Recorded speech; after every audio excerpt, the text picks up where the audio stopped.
শুক্রবার প্রবাসীদের জন্য শুধু জুমা নামাজের দিন নয়, এটি প্রবাসীদের কাছে কাঁচা বাজার দিবস।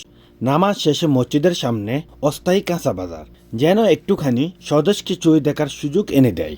দেশীয় তাজা সবজি, ফলমূল ও মশলা আর নিত্য প্রয়োজনীয় কিছু জিনিস সম্পূর্ণ এই ভিডিওতে তুলে ধরা হবে।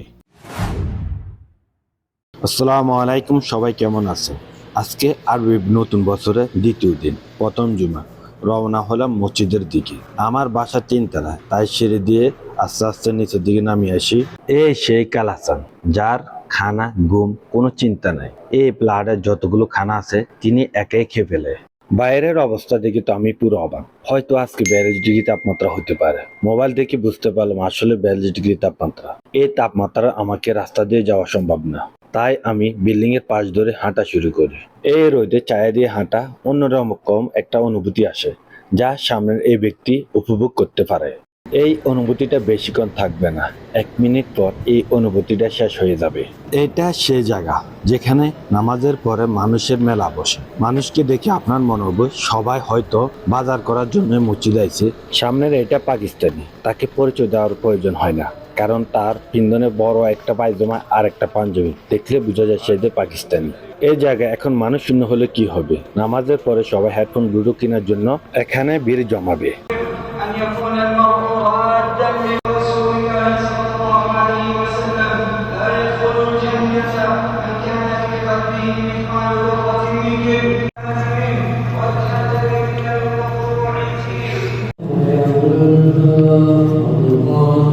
নামাজ শেষে সবাই বাইর হওয়ার জন্য তাড়াহুড়া করে। সামনে একজন ব্যক্তি নামাজ পড়ে, তা যেন কারো চোখেই পড়ে না।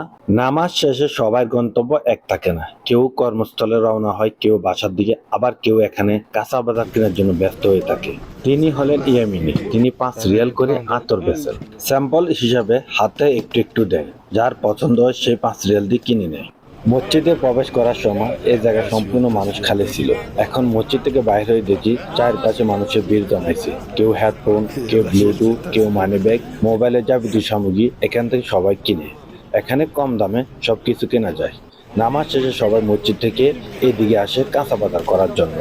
এখানে পেঁয়াজ, আলু, আপনার দৈনিক প্রয়োজনীয় সবকিছু এখান থেকে আমরা কম দাম দিয়ে কিনতে পারি।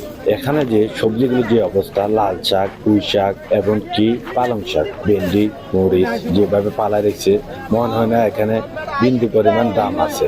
সৌদি আরব কেউ কাউকে কচু দেয় না, শুধু বাঁশ দেয়, তাই কচুর কোনো মূল্য নেই। সৌদি আরব ব্যবসা করা খুব সহজ।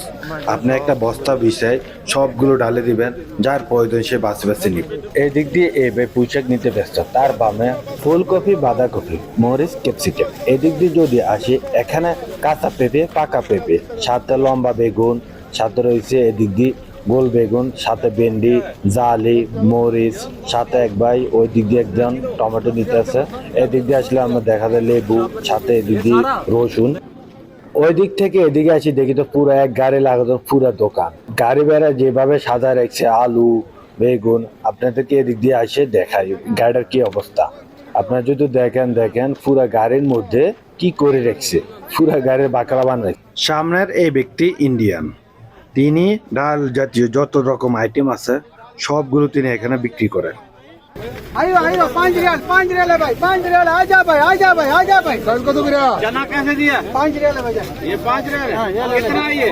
700 ग्राम पक्का भाई। वजन देखो, पैसे दो भाई। दाल कितना? 5 रियाल भाई। कितना किलो है मसाला? मसाला आजा उधर आजा। कितने किलो नहीं देना आपको? 5 रियाल 10 रियाल 5 रियाल।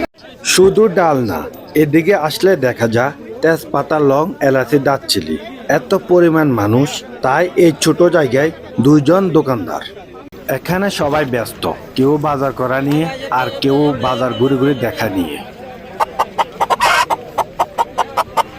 সামনের এই ব্যক্তির জীবিত মুরগি নিয়ে রওনা হয় বাসার দিকে।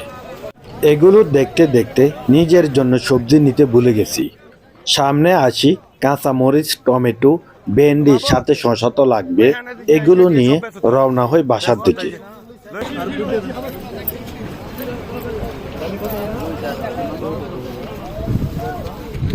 কিছুক্ষণ আগে এখানে রাস্তা ভরা গাড়ি ছিল, দোকান ভরা মানুষ ছিল।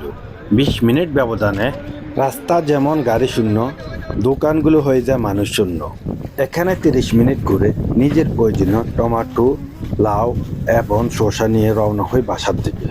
আমার বাসা মসজিদের পাশে হওয়ায় 2-3 মিনিটের ভিতর আমি বাসায় চলে আসি। সবাই ভালো থাকেন, সুস্থ থাকেন। আল্লাহ হাফেজ।